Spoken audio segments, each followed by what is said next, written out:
Welcome friends to Farm Fresh Designs 59. In today's video, I've got 3 new projects for you as we draw nearer to Christmas. So my first project today is an old antique box that came from an antique sewing machine.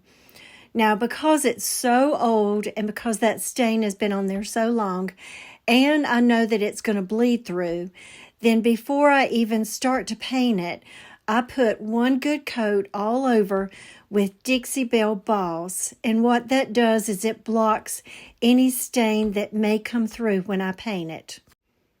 So I paint all on the outside and on the inside because I'm wanting to paint the inside of that box. Now once that dries and sets up really well, then I go back over it with Rust-Oleum linen white chalk paint. And I think I give it about 3 coats because sometimes when you paint over something that dark and you're painting with white, it does take maybe an extra coat than what you normally would do if you were using a chalk paint in a color. Now, in the past, I've done an antique sewing box, and I added some feet to it. But on this one, I'm only putting a design on one side, and I'm saving the other side for a design later on. So I decide on this box, I'm not going to put any feet on it, but I do, in the end, set it on top of a riser to lift it up. Now, there's parts of it where the veneer has torn off, but I'm totally fine with that because I just love antique sewing boxes. So what I'm using now is the new IOD Christmas mold called Old Christmas Tree. And it's a really large, intricate Christmas tree mold. And it has 2 extra pieces on the side and then a smaller piece. And then it also has a mold to put a star on top. Now, I have seen some other creators do this where they only use part of the Christmas tree mold. You don't need to make it as large as it comes. You can actually shorten it as much as you need to. And I've seen some creators also just use bits and parts of this particular tree. So before I use my mold with air dry clay, I put cornstarch in it. And I go ahead and drop all the excess out. And then I just take my air dry clay and put it between my hands, and that puts some warmth in it and just kind of softens it up. And then I put it into the mold and press out on those edges. And then I just take like a little credit card to smooth it out. So on this particular piece, that larger portion of the tree is going to be the main tree. But then I want to put some little small trees beside it. So I decided to use those little extra corner pieces of garland that match up to the tree to just make some tall, skinny trees. And then I make 3 of those total. And just go through the same process where you put some cornstarch on the mold and then press it down. And then it's not necessary to run a little credit card over it. I just like it to be that way. And I'm putting all of those pieces onto my sewing box with Tight Bond Thick and Quick.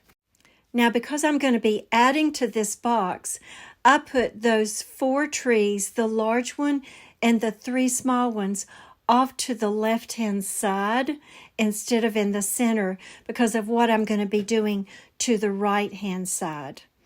And those skinnier trees, I kind of push them just a little bit closer together because in my mind, I was thinking that when you look into the forest, there's always going to be the larger trees, but there's going to be smaller trees growing up beside them.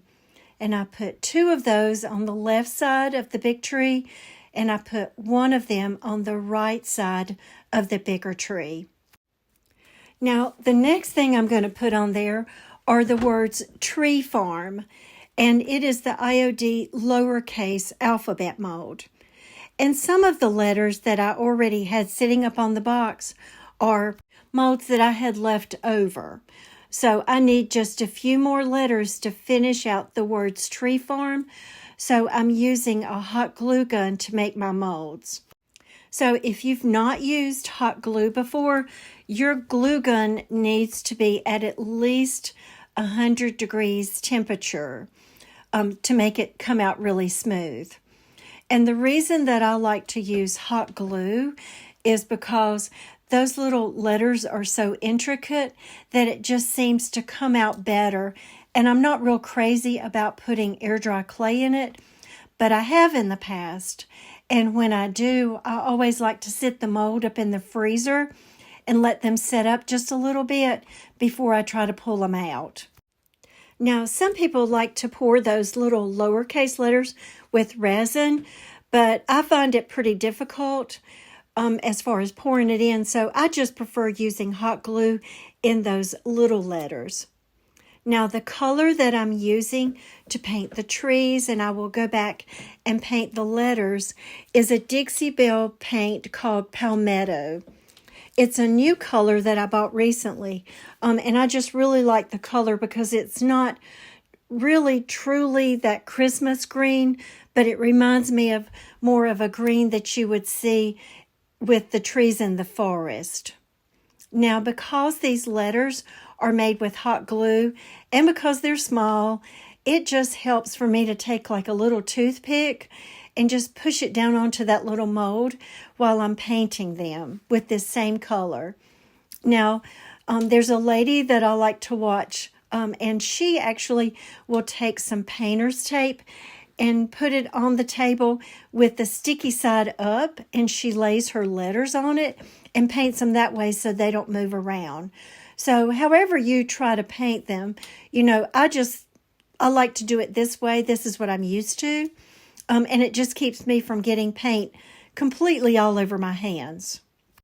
Now, when you paint molds that are made out of hot glue, they are clear when you begin to paint them. So sometimes you may have to paint them twice just because it needs just that little extra bit of paint on it for the colors to pop out.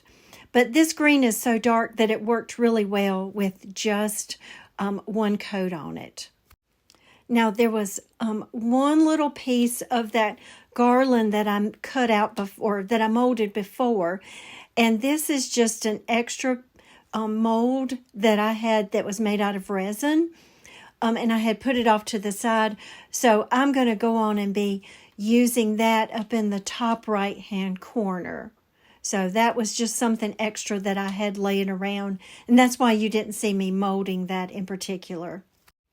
So after I had it all glued on and looked at it for a few days, I decided that I needed to just add a little bit of white to it to soften up that green and to also make it look like it had a little bit of snow on the trees. So this is just some Rust-Oleum linen white chalk paint. And I just put a little bit on my brush and then kind of brush that off. So I'm more dry brushing it than anything. But it just softens up that green enough to where it's not quite so stark. Now, I could have also added some antiquing wax to it to kind of like tone it down a little bit. But because I don't know what I'm going to put on the other side of the box, I thought I'm just going to wait till later because I may use this after Christmas, or I may decide to use it again before Christmas. And I just didn't want one side to have like a antique wax on it and the other side not really know what I was going to do with it. So for right now, I'm just really happy with the way that it looks. And then later on, I will put feet on it to kind of raise it up just a little bit. But it's just a really pretty little box that you can set some like faux trees in, or some greenery, or some pretty ornaments inside of it. It makes a good box for a centerpiece. And here's what it looks like, all finished up with some little trees that I found. I think I found them in the Target dollar spot recently. And this is just some greenery up underneath it that is the lighter color green. And I got that greenery at Hobby Lobby recently. But I really think it's really pretty. And I like a lot of little faux Christmas trees at Christmas. Now, my next project is something that I've actually had made since all the new releases first came out. But it took me a little bit to decide whether I really liked it or not. So I've kind of held off until I decided whether I liked how it turned out. So this is just a large, thin, round wood piece. And I painted it with Rust-Oleum linen white chalk paint. Now I'm putting a grain stripe right down the center of it. And I'm using the IOD red ink that's called Tomato, which is not a really dark Christmas red. And I believe this is a JRV stencil. Now, Lisa from our Shabby Cottage, she was the one that got me to start using these little makeup brushes to put on like my ink, and I really like it. But I've got it taped down really well because I don't want it to move. And then I line it back up because this stencil doesn't go all the way across this circle. So I line it back up. And I really take my time to do this because I don't want it to be a little off. I wanted it to make sure that it lined up exactly. And then I finish up that grain stripe with that tomato. Now, the mold that I'm going to be using on this one is that new release called Ginger and Spice that has all the little gingerbread men on it. And it has a little Scotty dog, and it has 3 different little pieces of like peppermint candy that you would see at Christmas time. Now, when I first made this up, I was using the IOD air dry clay. And it comes out a little bit whiter than what I normally use. And I like it. It's real light and airy. And I make one of the moms and one of the dads. And then I make 2 of the children, 2 little girls and 2 little boys.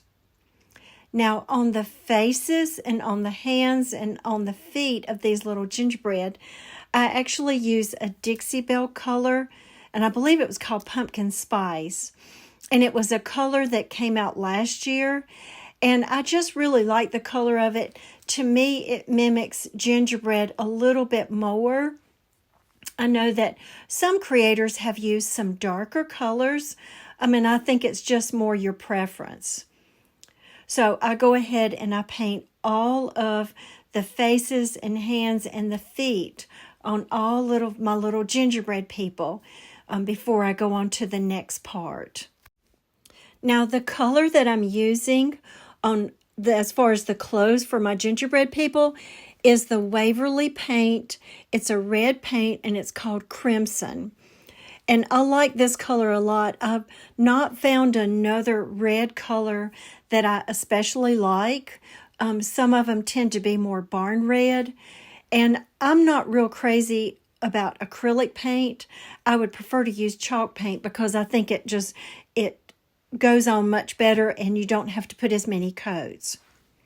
Now I have going on and making some more of the candy canes to put on this particular wood round. And I have to make right many of them, and I'm making them with hot glue just because they're really small.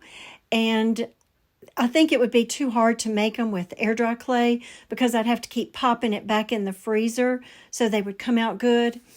And I think I had to make 6 or 8 of them. So for me to have used air dry clay, it would have taken me quite some time.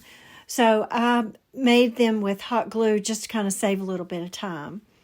And I go and I paint all of those white. And then after they dry, then I'm going to go and I'm going to paint the little red stripes on them because there are little indentions on those candy canes. So you can kind of see where the red stripes need to be. But if you use a little small flat brush, you don't have to be exact. And if you're using a particular brush that's flat, they're always going to turn out about the same. And then I put all of the candy canes and all of the pieces on with Tight Bond Thick and Quick. So I've got on either side of the grain stripe, the mom and the dad, and then if you'll notice the little boy and the little girl, I have them at different angles so that, you know, on one side you've got the little boy and the little girl, and on the opposite side of the circle I switched them over. And I put all of these pieces on. And then if you'll notice, on some of the pieces I already have painted some of the edgings with a white. And then later on, I thought that the red was just a little bit too stark, and I wanted to tone it down a little bit. So once again, I began to like dry brush some of the Rust-Oleum linen white chalk paint on it. And then later on, I'm going to go back with some of the details and use a black to fill in some of those details. But the dry brush seems to kind of tone it down enough to where I think it looks better with the grain stripe, as the grain stripe to me mimics something that might be a little bit more rustic.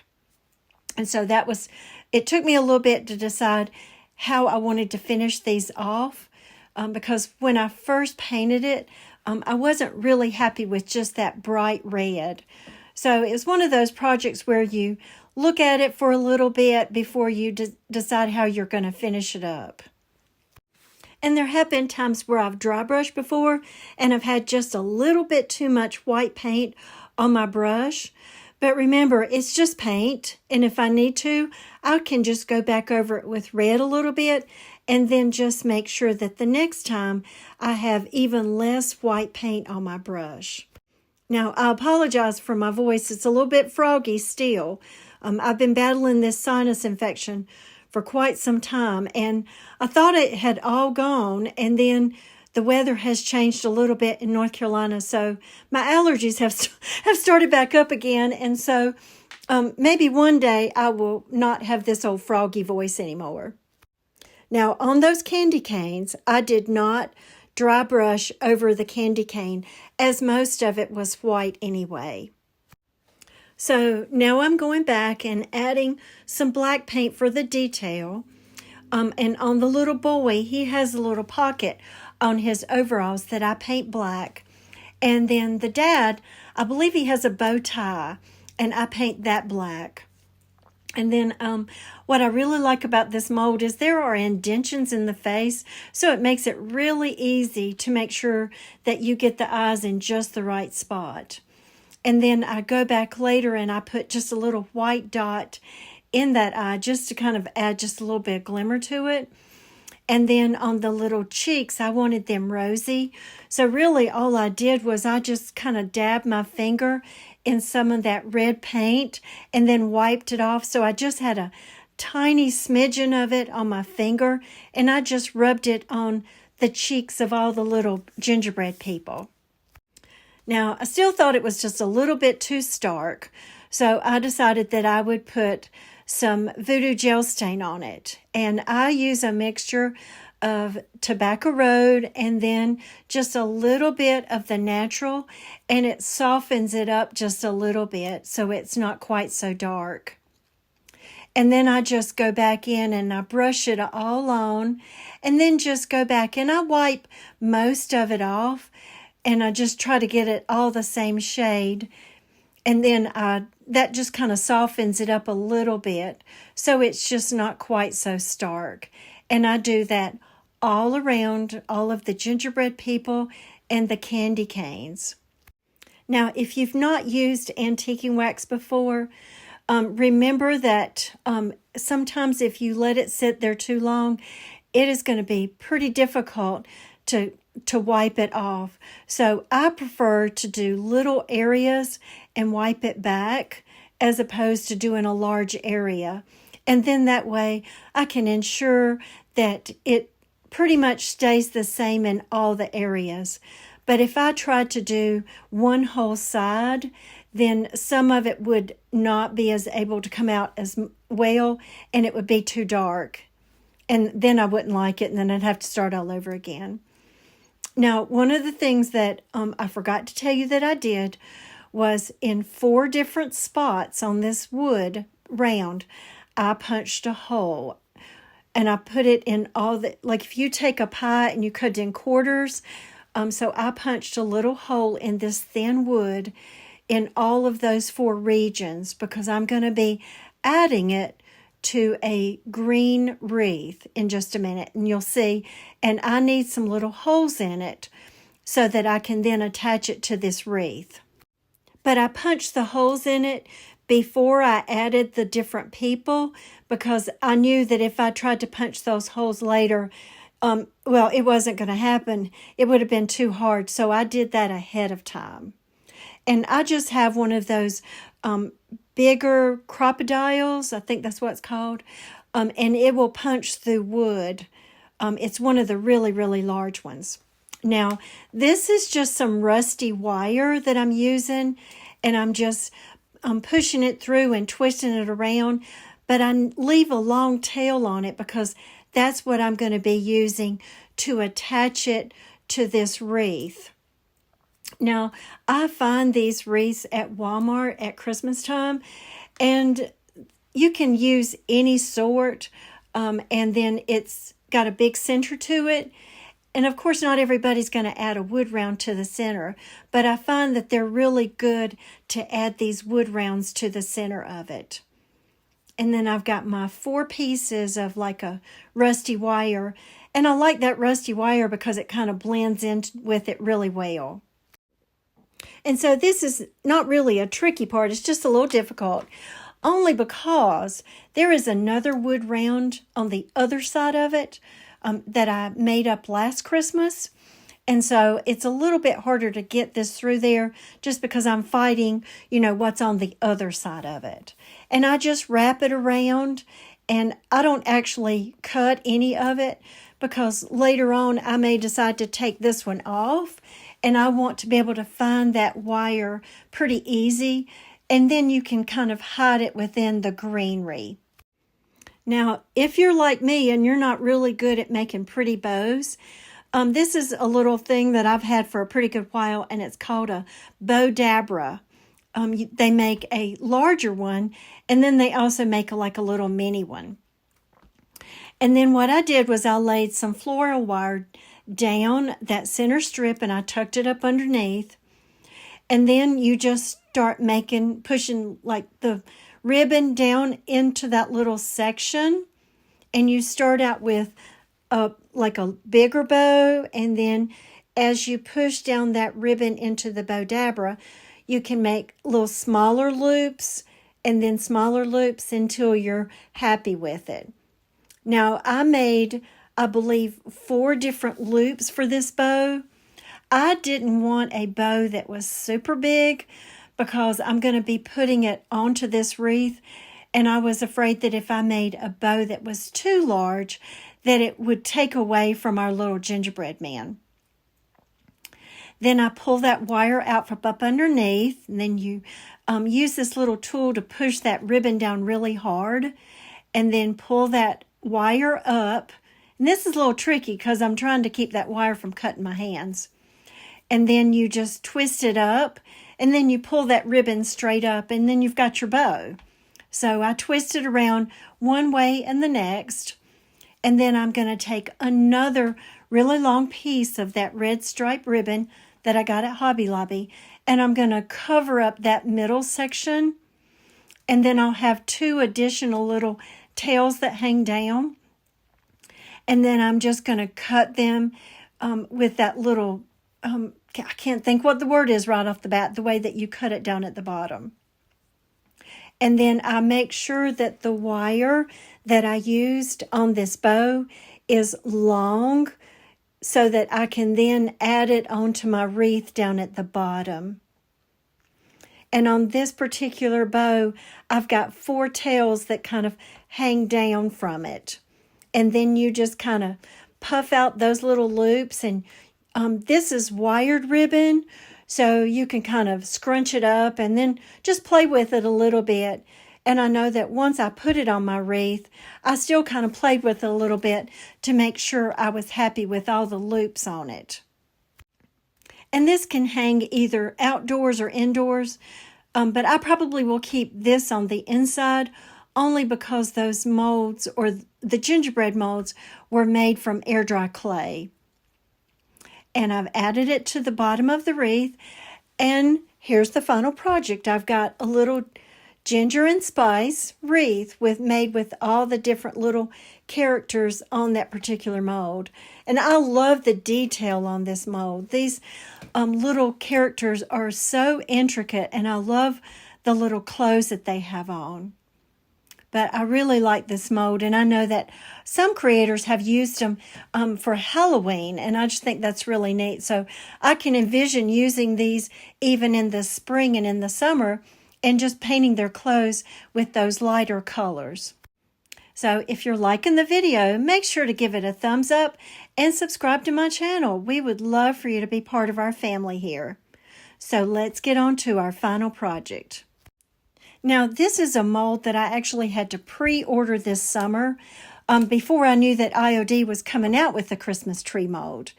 And it's made by Zuri, and I get all of my Zuri products from Micah Daughters, and I'll make sure to link that in the description box below. And I made it with resin, and then I've already painted it with a white, and I went back and I put some voodoo gel stain on it, thinking that maybe I was going to stop from there. But I wanted to try to add a little bit of color to it, which is not my strong point at all. But I wanted to add just enough color to it so that it brightened it up a little bit. And this is Waverly Moss Green paint. And this is probably my favorite of all the moss greens that they make on the market. And I put it on really lightly. I don't want it to be dark at all. And then there are some little flowers. I'm not sure if they're poinsettias necessarily, but they are like sitting on top of this tree. And then there's another design that has some little ornaments on the tree. And so I just put on very lightly these colors because I want it to be really muted. Now with the flowers on it, I use the Waverly Crimson Red chalk paint. And I don't even try to cover the petals all the way because I want this to be really rustic. I'm going to be adding this to a piece of barnwood. And if it had been too fancy, then I don't think it would have meshed with that barnwood very much. So I wanted it to be a little rustic. And one of the things that I forgot to show you is that on the little ornaments, I use gold gilding wax. Now, I love this new little mold. It's made by Redesign with Prima, and I get all of my redesign by Micah Daughters. And it is called Lost in Wonderland. Now, I didn't want it to be like Alice in Wonderland, but when I saw this mold of this little girl that had long hair, honestly, it reminded me of my granddaughter because she has long blonde hair. And that was really the main reason I bought this mold, was because I wanted this little mold that looked like my granddaughter. So I'm not using the traditional colors, but I'm using it in Christmas colors. So on the little apron, I use the Waverly Crimson Red chalk paint. And because my granddaughter has blonde hair, that yellow color is called Dixie Belle Rebel Yellow. And it's a really pale yellow. And so I'm putting that on her little long hair and her bangs, just because my granddaughter has blonde hair. Now, on the little apron, I want it to stay white. There's some little parts up at the top of it that they kind of look like buttons, but I don't really think they are. And I dab a little bit of red on them as well. And then I took a mixture of a couple different pinks and some like taupe colors to make the facial color on her face. So it's it's not a flesh colored, but it's really a really pale pink. And then I made her little shoes black, but it's still just a little bit too red for my taste. So honestly, I took a baby wipe and I've kind of wiped off some of that paint just to make it look not as stark red and as dark yellow. And because I needed it to be rustic, I use that voodoo gel stain, that mixture of it, on top of it, just to make it kind of go with the tree and it to be more muted. So I just put that voodoo gel stain mixture on it to kind of darken it up just a little bit. Now I'm going to make a little sign to put on my little piece of barnwood. And this is just a little piece of wood. It's that thin wood you can get at the Dollar Tree. And it comes, I think, in a pack of 6 or 8. And I use the DIY old and grade barnwood patina. And I put about 4 coats of paint on it because I needed it to be a little bit like barnwood. And then I painted it with some crackle finish and then some white. And then I sprayed it with the clear sealer. And this is a transfer that comes off of the Timeless Designs. It's called Comfort and Joy. And I find these transfers on Amazon. And I will tell you, every time I use them, they are such good quality. They rub on really well, and the plastic comes off really well. And I've been so impressed with this company. They have come out with such pretty designs. So I recommend them highly to you.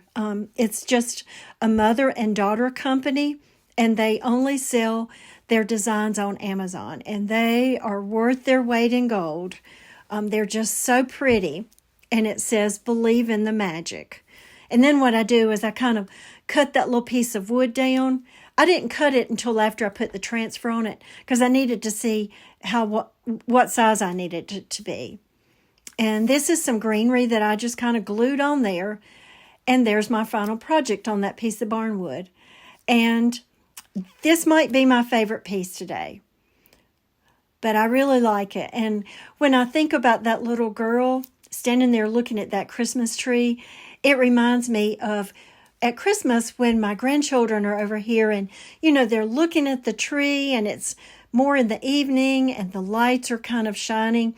And if you kind of look over at your grandchild and the lights are shining on their face, their eyes just really sparkle and it just seems so magical when they're looking at that tree. So here are our 3 projects today. I've got my antique sewing box, and then I've got me a gingerbread wreath, and then I've got just a little small sign. And I'm going to be keeping all 3 of these pieces. I'm not going to be putting these in my vendor booth. Number 1, because I will never sell any of my antique sewing boxes. I keep those just because they have so much meaning to me. And I like this wreath because on the other side is something else. And then that little sign with the little girl on it, I just think it's so pretty.